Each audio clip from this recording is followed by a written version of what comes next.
And welcome back to the Steve Malzberg Show. Here on a Friday, we're taking your calls as we do every day. And let us continue at 1-877-NEWSMAX. We say Pamela. We say hello to Pamela from Rockmart, Georgia. Hello, Pamela.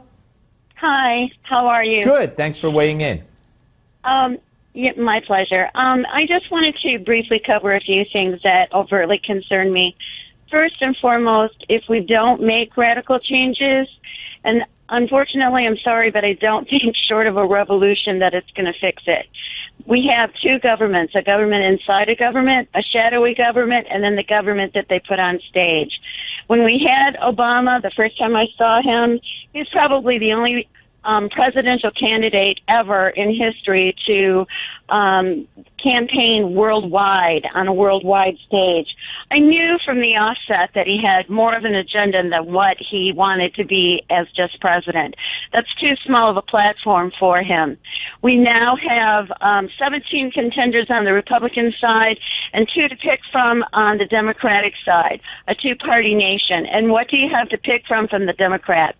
A lady who's pending indictments by the FBI, I hope go through. She needs to be carried off in chains along with Obama and everyone else who's complicit with what happened, not to mention the IRS and Benghazi and her selling of mineral rights to all right, Pamela, you don't have to convince me about Hillary Clinton. I'm not sure what you said about along with Obama. I didn't hear what you said exactly, but you believe they both belong in jail? Is that what you said? I do. I really do. I mean, Obama has a bigger agenda than being president. Well, you can't put somebody in jail for an agenda. I got to tell you, though, if the Republicans were doing their constitutional duty, since the leadership has accused him of violating the Constitution and breaking the law, it's then their constitutional duty to start impeachment proceedings. So that's something that certainly would have been legitimate, but they're afraid to do it. Because, as by the way, as Rush Limbaugh said today on his radio show, they've been afraid to do anything and say anything about this man because of his race. I mean, that's the only explanation you could come up with. It's not race. It has nothing to do with race. Well, and that's what people kept saying to me. It is the second government. All right, Pamela, Pamela, I appreciate it, but I want to get another call or two in this segment. Thank you very much. Let's go to Michael from Golden Valley, Arizona. Michael, I don't know what Golden Valley, Arizona looks like, but it sounds really pretty. Yeah, I like it out here. It's nice and quiet. Mayberry, RFD, if you will. Listen, I just want to call and tell you, because of the GOP, which I once was during the 2012 election, I have now went out and become a registered independent, all right? This GOP party has become self-centered, arrogant, and pompous, and they expect the people of the GOP to vote the way they want them to. You know, I think my dad fought in wars against governments that dictated to their people what they could do, say, or who to vote for.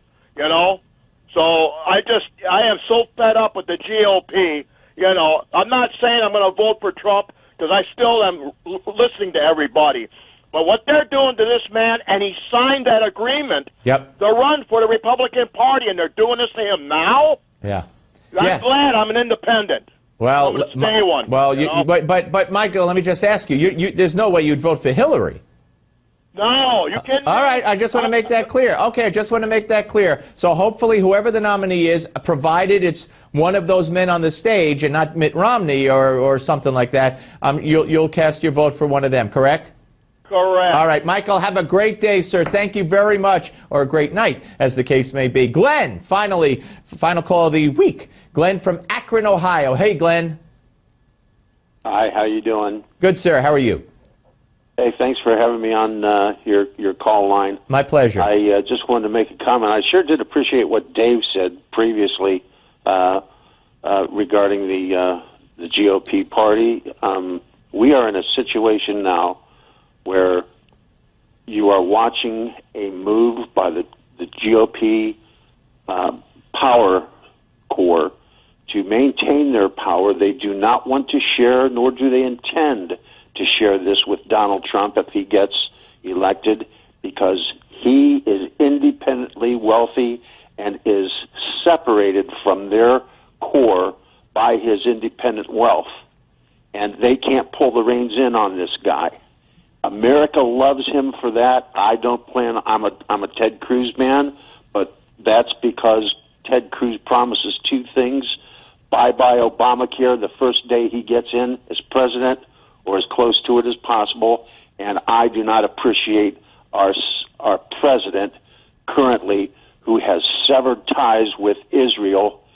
You walk away from Israel, you jerk brain, and you are going to end up in a situation where the whole Middle East... And that's something I don't like about Trump when he says, I'm not taking sides, I'm a deal maker. It's good and it's evil, plain and simple. Glenn, thank you. We're back with Michael Eric Dyson, Part 2. Don't go away.